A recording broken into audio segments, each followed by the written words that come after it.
All right, everybody, let's see what's going on for you guys for Gemini, Sun, Moon, Rising, and Venus. If you have a rising Gemini, then I know a couple of things about you. I know that you have Pluto likely in the eighth house. Pluto is in Capricorn, so wherever you're having this energy, there can be some big change and transformation. Pluto does feel comfortable in that eighth house because it is the original house of Scorpio. You got Capricorn there. And the things that Scorpio and Capricorn have in common is control. So too much control can kind of blow up in your face, or there can be some kind of secret desire for control that is hampering your security. All right. So just know that. I also, we have the new moon in Cancer this month, which is in your second house, and that Cancerian planting of seeds of like coming from the heart is going to bring you some security. So anything that's going on kind of like behind the scenes that you're kind of like trying to control people, if you are or feeling controlled, that's something that could be I guess something to watch. All right, because that could kind of get a little bit out of control. So the fates, we are talking about North Node moving into Aries, South Node moving into Libra this month. It is a fated, destined moment. Those are at 29 degrees. Pluto's at 29 degrees, what I just discussed with you in the eighth house. And then the Cancer new moon is going to be at 28 or 29 degrees sometime that day, the same day, July 17th. This is a 17 card. And that says to me there's a big fated experience going to be helping you or coming through, adding some change to your life. Deep knowing. I feel like you know this is coming. All right. So that day, July 17th, is so powerful because it is kind of an exercise of destiny.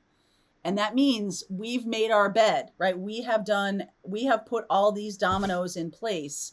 And on the 17th, change happens. Okay. It's big change happening. I feel like you have an inner knowing of what this is for you. Let's do the tarot reading and see where we go. The fates are, I feel like because of that Pluto in that eighth house, and I was talking about control, like you might feel like you don't have a lot of control over this, but you do because you made decisions all along the road. That's what it is. Like fate is about opportunities on your path. Destiny is like, hey, you're here to learn some lessons. Like it's up to you whether you learn them the hard way or the easy way. So there is change coming. And like, what have you put in place that is going to make this change easier? Or what have you put in place that's going to make it harder? And the more control you want, maybe the harder it kind of gets. Because we are talking about change, and change, it's like once it starts, it's kind of like it's rolling downhill. So, or rolling away, like you can't control where it rolls to almost. So Gemini, let's see where we're going here for you. Let's do the tarot for July. I will be doing an extended. I'll look at opportunities. I'll look at actions and advice for you. I'll look at any blocks. I'll get some timing. Okay. So I know I'm forecasting into the month, but some of these readings have been for the rest of the year. Just FYI. All right. Capricorn energy. That's definitely that eighth house for you, feeling trapped.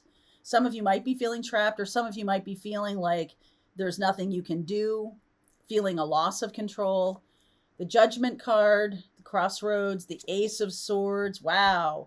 The Hermit card, the Justice card. All right. So there's a lot of big cards here. And when I choose cards from under the deck, what I'm doing is I want to see what the energies are that you may not be seeing, or you may not be paying attention to, you may not know are even happening. But I'm going to say this to you. I feel like you are tapping into your intuition enough to know that there is a change coming. You just might not know what it is right yet. You will soon. Ace of Swords. This is about pushing you to be more authentic. And if you have felt like you have not been being, wow, that's quite a sentence, authentic. This is an opportunity to align with your inner knowing, High Priestess and the Hermit. You might be aligning with a person who is a guru or a guide or a teacher. I feel like your soul is calling out to the universe to say, whatever I feel like is stopping me from growing my life or going in a more authentic direction. Maybe it's me. Maybe I'm controlling things too much. And so I need to really step into my authentic nature.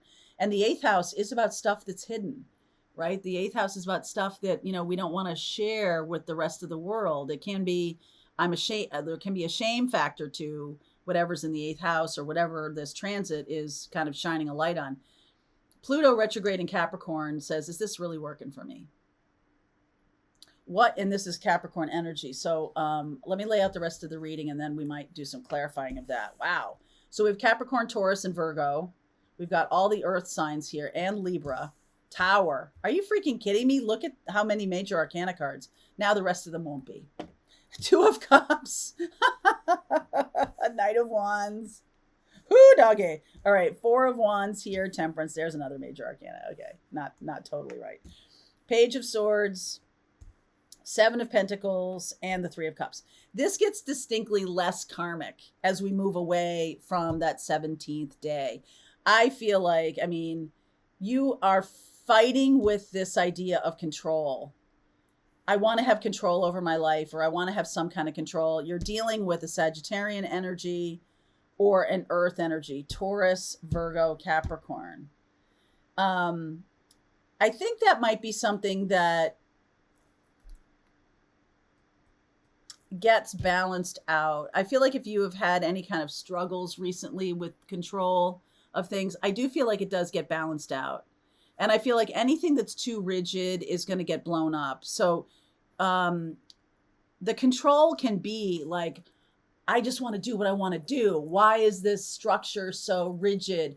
Why do I have to have such a rigid kind of way of doing things? Can't I do something else? Now, I feel like the universe has been teaching you about, with the North Node in Taurus for this last 18 months, the universe has been teaching you about consistent, sustained effort.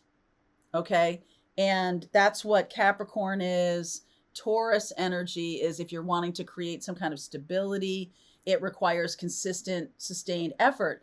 But now I feel like it's love and creativity and freedom that is bringing you that's the thing you want. Like if you want security, because you have the moon is in Cancer, and that for a lot of you is in your second house of security. So if you want security, it's not about controlling things and making more structure. It can be about blowing up a structure and realizing that it's love and creativity that are going to move the needle. Okay. And when you're in your love energy and creative energy, that's the thing that people are attracted to, not so much whatever has been put in place because of this earth energy here. You get what I'm saying? So like you can do, every day you do a certain thing over and over again, and it's been kind of rewarded, but you're getting bored. Okay. And so what blows it up, I feel like, is a love relationship coming in, or a new burst of love, a new opening. That's the change. All right. Tower and the change here. Hanged Man, Four of Swords. Wow. Ace of Cups. You better believe it. Seven of Wands. I feel like this other person has also been resisting this connection, has also been resisting this renewal, or this, if you're already with somebody, like there might've been too much focus on work and day-to-day routines. And now it's like, we need to enjoy. And this is Four of Wands is about moving or about changing and surprises, love, celebration, happiness. That's the full moon. We have a full moon in Capricorn on July 3rd. So that can be, it's just a few days from now. So that can be when that is happening. And there is a message of destiny that comes in that shows you, wow, I can move, I can have freedom. This is Sagittarius energy, and Sag is all about freedom. Okay. And that's your opposite sign. So it's sort of like maybe you've gone down too much of a road of control and it's kind of squeezed off love. It's kind of squished it, you know what I mean? Or like cut it off because there's no room for growth and creativity and joy. And I just feel like, and this is the next holiday, July. So the July 4th weekend could be a very big weekend for you. Also the 17th, the week that the North Node is moving into Aries and Libra. You have that in the 11th house, the North Node in the 11th house of Aries for you, for a lot of you, Gemini risings. And then the 5th house. If you don't know, if those are not your placements and you don't know how this impacts you, I have a class that I'm teaching on July 11th to give you some insight so you can see how to harness the power of these placements. So there's a link in the description box below for you. I feel like there is some kind of celebration that you've broken free of some structure that has really been holding you back.